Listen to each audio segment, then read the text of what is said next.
예전엔 저도 그랬습니다. 기름기 빼고 단백질 챙기고 통곡물 위주로 먹으면 그게 건강의 비결이라고 믿었죠. 하지만 어느 날부터인가 아침에 일어나도 피로가 사라지지 않고 피부가 거칠어지기 시작했습니다. 이상했습니다. 음식은 분명 좋은데 몸은 점점 늙어가고 있었거든요. 그때 깨달았습니다. 문제는 무엇을 먹느냐가 아니라 어떻게 먹느냐였습니다. 같은 음식이라도 조리 온도, 첨가물, 먹는 타이밍이 달라지면 세포 속 반응도 완전히 달라집니다. 저는 30년간 식생활과 노화를 연구해온 박사 이준호입니다. 대학에서 영양생화학을 가르치면서 동시에 노인복지관과 연계해 시니어 분들의 식습관 상담을 진행해 왔습니다. 그러면서 제가 내린 결론은 하나예요. 좋은 음식보다 중요한 건 좋은 방식으로 먹는 습관이라는 것입니다. 세계보건기구에서도 노화와 만성질환의 측면에서 보면 최종 당화산물이 매우 중요하다는 제언을 여러 차례 내놓았습니다. 이 최종 당화산물이라는 게 뭐냐면요. 단백질과 당이 고온에서 결합하면서 만들어지는 물질인데 우리 몸속에 쌓이면 피부 속 콜라겐을 딱딱하게 굳혀서 주름을 깊게 만들고 혈관을 약하게 만들어요. 심지어 뇌 기능까지 떨어뜨릴 수 있습니다. 문제는 이 최종 당화산물이 우리가 매일 먹는 음식에서 만들어진다는 겁니다. 건강하다고 믿었던 닭가슴살, 두부조림, 통곡물빵, 심지어 과일 주스까지도 조리법이나 섭취 방식이 잘못되면 오히려 노화를 앞당기는 주범이 되어버립니다. 중금속 노출도 마찬가지예요. 우리가 어떤 환경에서 생활하고 어떤 조리 도구를 쓰느냐에 따라 중금속이 몸속에 쌓이는 속도가 달라집니다. 다행히 최종 당화산물이나 중금속 모두 통제 가능한 요소입니다. 어떤 생활 습관과 식이요법이 최종 당화산물 생성을 낮추는가, 어떤 환경이 중금속 노출을 줄이는가라는 관점에서 해석하고 적용하면 충분히 관리할 수 있어요. 여러분은 혹시 건강을 위해 먹는 음식이 오히려 노화를 부르고 있는 건 아닌가요? 예전 생각이 바뀐 적 있으신가요? 댓글로 여러분의 경험을 나눠주세요. 제 지인 김정숙 66세님은 다이어트를 위해 매일 닭가슴살과 두부조림을 드셨습니다. 기름은 일절 쓰지 않았고 간도 거의 안 했죠. 체중은 확실히 줄었어요. 그런데 어느 날부터 피부가 푸석해지고 피로가 오래 가더라고요. 심지어 손톱도 약해지고 머리카락도 얇아지기 시작했습니다. 건강식이라 믿었던 음식이 오히려 세포 노화를 촉진하고 있었던 겁니다. 닭가슴살을 굽거나 에어프라이어에 조리할 때 생기는 최종 당화산물이 문제였습니다. 이 물질은 단백질이 당과 결합하면서 생기는데 피부 속 콜라겐을 딱딱하게 굳혀 주름을 깊게 만들고 탄력을 떨어뜨립니다. 김정숙님께 조리법을 바꿔보시라고 권했습니다. 닭가슴살은 굽지 말고 삶아서 드시고 두부는 조리지 말고 구워서 들기름만 살짝 뿌려 드시라고요. 그렇게 석 달 정도 지나니까 피부가 다시 촉촉해지고 피로감도 줄어들었습니다. 음식 자체를 바꾼 게 아니라 조리 방식만 바꿨을 뿐인데 말이죠. 이 이야기를 끝까지 들어야 전체 흐름을 알 수 있습니다. 저 역시 그 원리를 깨닫고 나서야 진짜 건강식이 무엇인지 다시 보기 시작했습니다. 여러분의 식습관을 완전히 바꿀 수 있는 중요한 지혜를 오늘 나눠드릴 겁니다. 이런 중요한 정보를 더 많은 분들이 알 수 있도록 구독과 좋아요로 응원해주세요. 끝까지 보시면 왜 지금 당장 여러분의 작은 습관을 바꿔야 하는지 분명하게 깨닫게 되실 겁니다. 마지막에 나올 단 하나의 습관이 모든 것을 바꿀 수 있습니다. 뒤에 나올 조리법을 모르시면 지금까지의 노력이 의미 없어질 수 있어요. 이제부터 매일 먹는데 오히려 노화를 앞당기는 대표적인 음식들을 하나씩 살펴보겠습니다. 닭가슴살 얘기부터 해볼까요? 단백질이 풍부해서 대표적인 다이어트 식품으로 알려져 있죠. 그런데 시판 닭가슴살 제품을 보면 인산염과 나트륨이 첨가된 경우가 많습니다. 이 인산염이라는 게 단백질을 부드럽게 만들어주긴 하는데 우리 몸속에서는 미네랄 균형을 깨고 칼슘 대사를 방해해요. 그러면 피부 탄력이 저하되고 뼈도 약해집니다. 한국식품영양과학회 보고서를 보면 인산염 과다 섭취가 세포 노화를 촉진한다고 분명히 밝혀졌어요. 문제는 조리 방식입니다. 닭가슴살을 굽거나 에어프라이어에 넣으면 표면 온도가 200도 가까이 올라가는데 이때 단백질과 당이 결합하면서 최종 당화산물이 급격히 증가합니다. 제가 만난 김정숙 66세님은 훈제 닭가슴살을 매일 드셨어요. 그런데 삶는 방식으로 바꾼 뒤 피부결이 훨씬 부드러워졌습니다. 삶거나 찐 뒤에 올리브유나 들기름을 살짝 뿌리시면 돼요. 브로콜리나 아보카도와 함께 드시면 항산화 효과가 배가 됩니다. 에어프라이어나 직화조리는 최종 당화산물을 급격히 늘리니까 가능하면 피하시는 게 좋아요. 여러분은 닭가슴살을 어떤 방식으로 조리하고 계신가요? 두부조림도 비슷한 문제가 있습니다. 두부는 분명 좋은 단백질 식품이에요. 그런데 간장과 설탕으로 조리면 단백질과 당이 결합해서 최종 당화산물이 만들어집니다. 특히 조림은 오래 끓이잖아요. 시간이 길수록 이 물질이 더 많이 생성됩니다. 일본 식품기능학연구소 연구에 따르면 설탕이 많은 조리법은 피부 노화 지표를 높인다고 해요. 박명자 70세님은 조림 대신 구운 두부에 들기름과 깨소금만 넣었더니 피부가 한결 매끄러워졌다고 하시더라고요. 두부는 수분을 키친타월로 닦아낸 뒤 앞뒤로 노릇하게 굽고요. 불을 끈 후에 양념을 넣어서 잔열로만 조리세요. 그러면 최종 당화산물 생성을 최소화할 수 있습니다. 조리 시간이 길수록 이 물질이 증가한다는 걸 꼭 기억하셔야 해요. 두부조림, 여러분은 얼마나 오래 끓이시나요? 된장찌개는 어떨까요? 된장은 참 좋은 발효식품입니다. 유익균과 효소가 풍부하고 단백질 흡수도 도와주죠. 그런데 염분이 높고 끓이는 과정에서 아크릴아마이드라는 물질이 생길 수 있어요. 대한영양학회 자료를 보면 된장국의 나트륨 함량은 하루 권장량의 절반을 넘습니다. 여기서 중요한 게 하나 더 있어요. 된장은 발효식품이라서 고온에서 오래 끓이면 효소인 프로테아제나 아밀라제, 유익균인 바실러스나 락토바실러스, 비타민 B군 같은 영양소가 파괴됩니다. 그래서 끓는 점 직전이나 불을 약하게 줄인 뒤 된장을 풀어서 2분에서 3분만 더 끓이는 방법이 맛과 영양을 모두 살릴 수 있는 최적의 방식이에요. 최은자 69세님은 된장을 마지막에 넣는 방식으로 바꾼 뒤 얼굴 붓기가 줄고 혈압이 안정됐다고 하셨어요. 된장은 불을 끈 뒤 마지막에 풀고 채소나 두부를 넉넉히 넣어서 염도를 낮추세요. 오래 끓이면 영양소 파괴와 함께 노화물질이 생기니까 주의하셔야 합니다. 여러분은 된장을 언제 넣으시나요? 과일 주스도 문제입니다. 비타민이 풍부하다고 믿지만요. 주스는 식이섬유가 제거된 순수 당액이에요. 과일을 갈면 식이섬유는 걸러지고 과당만 남는데 이게 혈당을 급격히 올립니다. 혈당이 빠르게 오르면 인슐린이 과다 분비되고 이 과정에서 활성산소가 생겨서 세포를 손상시킵니다. 미국 영양학회 연구를 보면 주스를 하루 한 잔 이상 마신 사람은 피부 노화 지표가 1.5배 높았어요. 박수정 61세님은 매일 오렌지 주스를 마셨는데 과일을 통째로 먹기 시작한 뒤 피로감이 줄었다고 하시더라고요. 과일은 통째로 씹어 먹으세요. 식이섬유가 당 흡수를 천천히 만들어줘서 혈당 스파이크를 방지합니다. 그리고 식후 30분 뒤에 드시는 게 좋아요.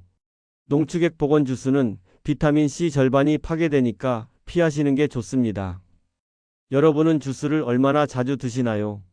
통곡물빵은 어떨까요? 건강한 선택처럼 보이지만요. 시판 통곡물빵은 대부분 흰 밀가루에 통밀가루를 일부 섞은 형태입니다. 진짜 통밀 100%가 아니에요. 게다가 굽는 과정에서 고온에 노출되면서 최종 당화산물이 다량 생성됩니다. 한국영양학회 발표를 보면 시판 통곡물빵의 혈당 지수가 흰빵의 90% 수준이라고 해요. 거의 차이가 없다는 뜻이죠. 이정자 68세님은 통밀 100% 빵을 선택하고 들기름 한 방울과 토마토를 곁들였더니 혈당 반응이 훨씬 낮아졌다고 하시더라고요.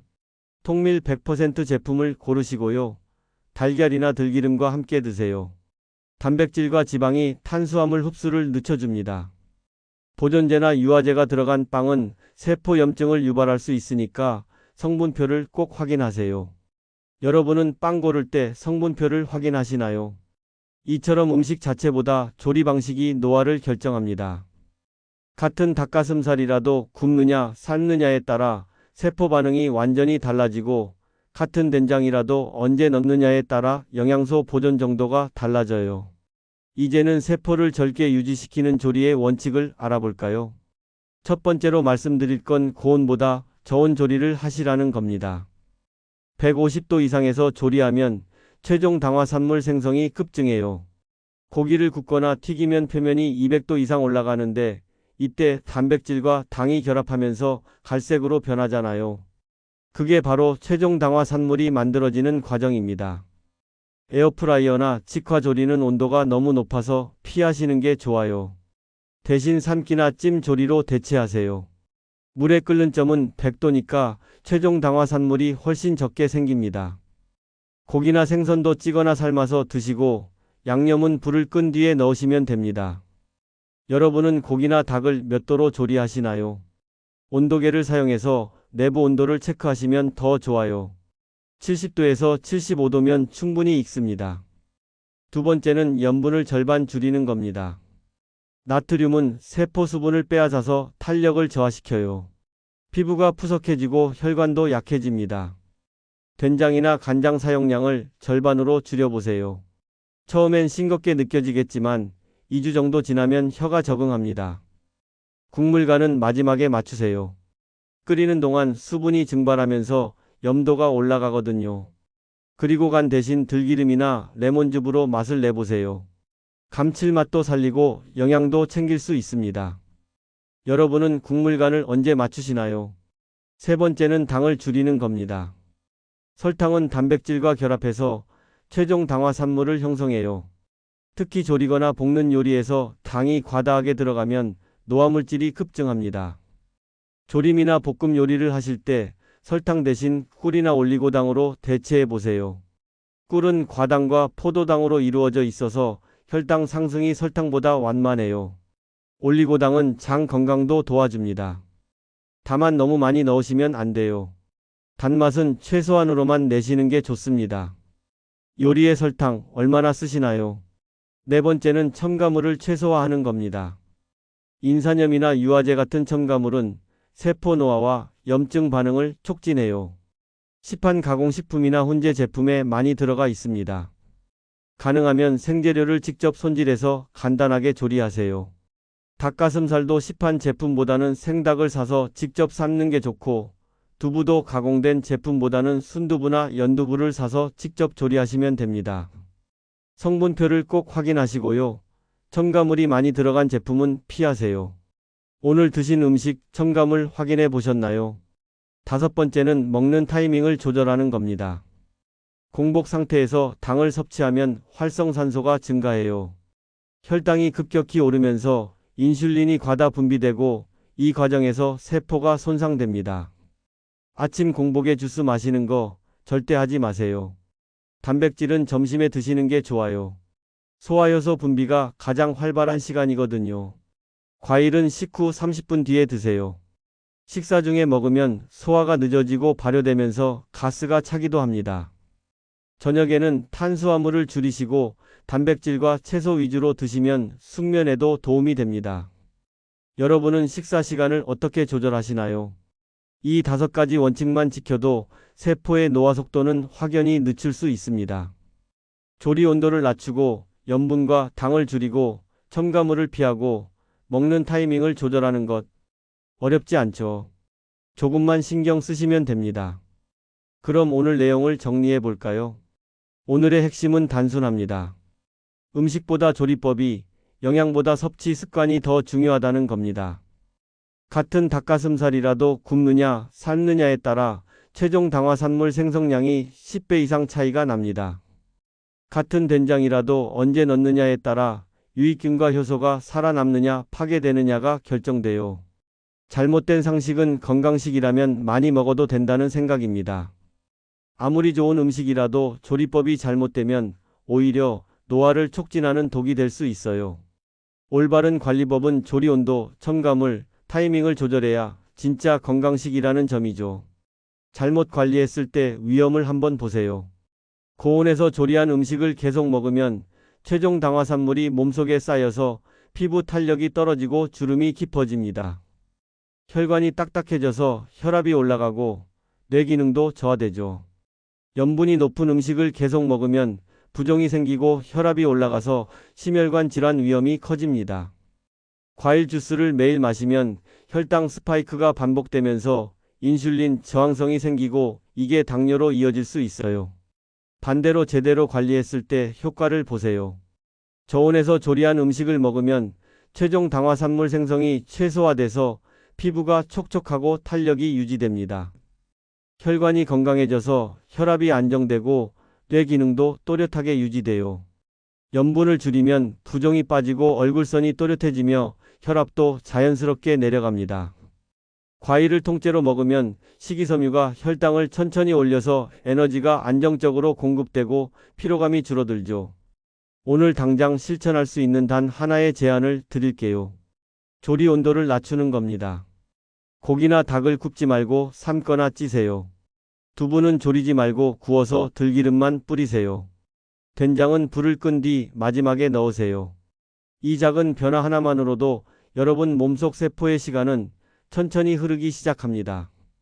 닭가슴살은 굽지 말고 삶기, 두부는 조리지 말고 구워 먹기, 된장은 마지막에 넣기, 과일은 주스 대신 통째로, 빵은 통밀 100%만 고르기. 이 5가지를 실천하는 순간 피부는 다시 촉촉해지고 혈관은 튼튼해지고 뇌는 또렷해집니다. 세계보건기구에서도 강조했듯이 최종 당화산물과 중금속은 통제 가능한 요소입니다. 어떤 생활 습관을 선택하느냐, 어떤 식이요법을 적용하느냐에 따라 우리 몸의 노화 속도를 조절할 수 있어요. 음식은 그대로인데 조리법만 바꿔도 세포는 반응합니다. 습관은 그대로인데 타이밍만 바꿔도 몸은 달라집니다. 오늘 당장 저녁 식사 준비하실 때 조리 온도를 낮춰보세요. 고기를 굽는 대신 찌거나 삶아보세요. 된장찌개 끓이실 때 불을 끈 뒤 된장을 풀어보세요. 그 작은 변화가 여러분의 피부, 혈관, 세포의 젊음을 지킵니다. 다음 영상에서는 최종 당화산물을 줄이는 항산화 식품 조합법을 알려드리겠습니다. 어떤 음식을 함께 먹으면 항산화 효과가 배가 되는지, 어떤 조합이 최종 당화산물을 중화시키는지 구체적으로 말씀드릴게요. 공감되셨다면 구독과 좋아요로 응원해주시고 여러분의 식습관 변화 이야기를 댓글로 나눠주세요. 오늘부터 어떤 조리법을 바꿔보실 건가요?